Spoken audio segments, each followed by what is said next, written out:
Rádio Caminho da Paz apresenta o programa Momento Prevenção e Paz.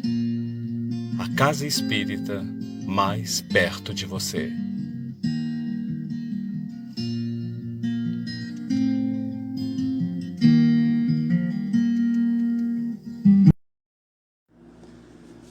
Olá, forte abraço a todos.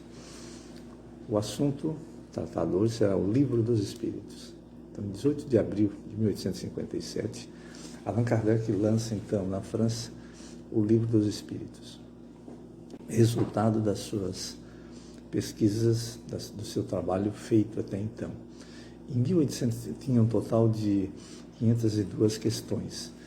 Em 1860, ele reedita a obra, melhorada, ampliada, elimina algumas coisas, acrescenta outras, e fica no formato que conhecemos hoje, com 1019 questões. Essas 1019 questões, algumas delas são desdobradas em outras perguntas, somando mais 197 perguntas. E, somada a essas questões, Allan Kardec ainda coloca 191 comentários. Considerei a questão número 100 como uma adição de Kardec, não como uma questão dos espíritos, que ele analisa a ordem dos espíritos ali em 3 páginas, né? Pois bem, inúmeras palestras, inúmeros expositores tratam da doutrina espírita sobre o Livro dos Espíritos, das mais diversas formas, dando a sua importância dinâmica, sua contextualização histórica. Gostaria hoje aqui de rapidamente falar somente da estrutura didática do livro, como que ele é composto, como é que Kardec organizou. Então, um dos pilares do Espiritismo é justamente seu embasamento, seu embasamento científico, a sua estrutura, o seu método aplicado por esse sublime espírito chamado Allan Kardec. Então, como ele se baseia na estrutura científica, no método de pesquisa, então ele vai montar essa obra, o Livro dos Espíritos, com esse perfil, desse jeito. Então ele inicia a introdução. Na introdução ele estabelece os termos novos, faz as comparações, rejeita as refutações, coloca todos os argumentos possíveis. Nessa introdução fantástica, ele faz um resumo da obra em 34 itens, que é fantástico. Então, ali ele consegue sintetizar tudo num ponto só, em 34 itens.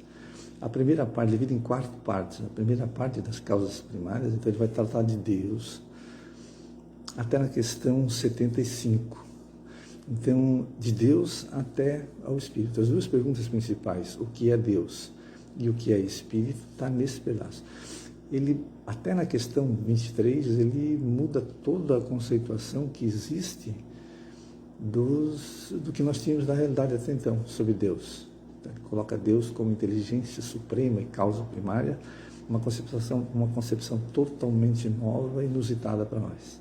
Na segunda parte, então, na questão 75, ele vai perguntar o que é o Espírito, e a resposta do Espírito de verdade diz que é o princípio inteligente. Então, ele está tratando da essência. Assim, depois, na questão 76, ele pede qual é que é a definição que se pode dar de espírito, então, com a letra maiúscula, como individualidade. E os espíritos respondem que são os seres inteligentes da criação. Então, primeiro, essência, depois, essa essência individualizada, o ser. Então, isso amplia e muda a nossa concepção que tínhamos até então. Na segunda parte do mundo espírita, ou do mundo dos espíritos, então, ele vai abrir levanta-se novos fatos nas questões primárias. Na segunda parte, ele observa, então. Vai ser feita a observação, comparação e análise desse novo mundo, dessa nova proposta que o Espiritismo apresenta, então, para o mundo. Na terceira parte das leis morais, então, já vai ser a formulação das leis, dessa análise, dessa pesquisa, dessas informações que ele tira dali. E a quarta parte da esperança e das consolações, então, é as conclusões. A conclusão e as consequências que se tira de todo esse trabalho e a aplicação e o estudo do que se pode de aplicação prática de tudo isso que foi visto. Muito bem. A segunda parte, principalmente a segunda parte, é a mais intrigante de todas, porque nessa segunda parte ele apresenta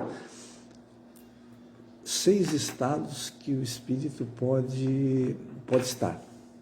O primeiro deles é em trânsito do mundo, as informações, o espírito estando em trânsito do mundo espiritual para o mundo material. Trata-se da encarnação dos espíritos, no capítulo 2.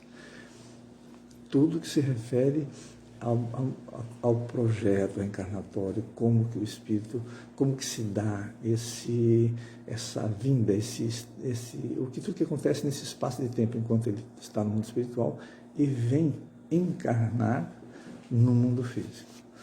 No segundo estado que o espírito pode estar, ele pode estar em trânsito do mundo corporal para o mundo espiritual. Capítulo 4. É o capítulo 3, 4 e 5, ele aborda isso aí, que é da volta do espírito extinto à vida corporal e volta à vida espiritual. Então, a primeira, o espírito, o estado que ele se encontra vindo do mundo espiritual para o material. O segundo estado que ele pode ser encontrado do mundo material indo para o espiritual. O desencarne, os transe, o desprendimento do sono, todas essas questões. O espírito está aqui, lá, vivendo no mundo espiritual como um espírito desencarnado. Então, esse é outro estado. Ele está no mundo espiritual, como que ele vive, como que ele se dá, como que ele fica, o que acontece, o que ele sente, todas as informações. O quarto estado que o espírito pode se encontrar é vivendo no mundo material como espírito encarnado. Então, no capítulo 7 da volta do espírito à vida corporal, então ele vivendo no mundo é o que somos nós aqui. Quais as condições da alma, né, nesse estado aqui encarnado. O que ele faz, o que não faz, com as suas possibilidades, o porquê dessa experiência. Quinto, estando no mundo corporal e ao mesmo tempo interferindo no mundo espiritual. Então ele está no mundo físico, mas interfere no mundo de lá. A emancipação da alma, né, durante o sono e tal. E o sexto estado é entrando no mundo espiritual e ao mesmo tempo interferindo no mundo físico, no mundo material aqui, que é o capítulo 9 da intervenção dos espíritos no mundo físico.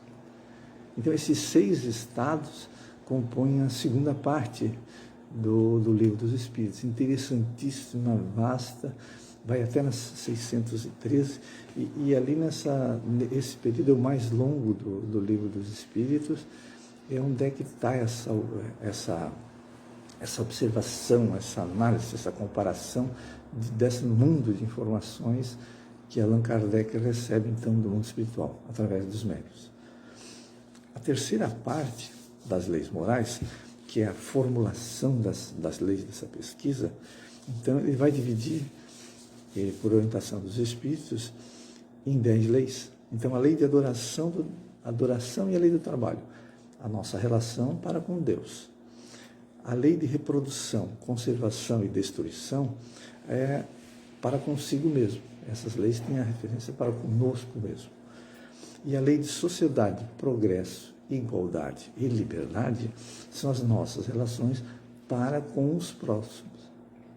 E a lei de justiça, amor e caridade, então, ela é um resumo de todas essas, é uma condensação, seria a mais importante de todas. A quarta parte das penas e recompensas, então, vai sair dali, então, é o capítulo que dá a dedução de todas essas informações, as consequências que tem dessas informações todas e a busca de aplicação prática. Então, o espírita estudando a doutrina espírita, compreendendo os seus princípios, ele vai tendo condições de fazer uma avaliação, uma análise mais profunda disso. O que eu devo fazer, o que eu não devo, se eu fizer isso, qual é a consequência, o que me espera e o que eu posso esperar. Pois bem, no item 9, dos 9 itens da conclusão, no item 5, Kardec escreve uma frase que encerra as nossas considerações. Ele diz assim: por meio do Espiritismo, a humanidade tem de entrar numa nova fase, a do progresso moral, que lhe é consequência inevitável. Então, ele diz que a finalidade do Espiritismo é o esclarecimento das pessoas para que elas se transformem. Então, por isso que ele não pode ser entendido como uma simples religião, como uma simples filosofia. Ele precisa ser entendido como esse grande instrumento, esse meio capaz de abrir os olhos e, abertos os olhos, possibilitar a transformação para melhor que nós esperamos. Espero que tenha ajudado e um abraço e votos de paz para todos.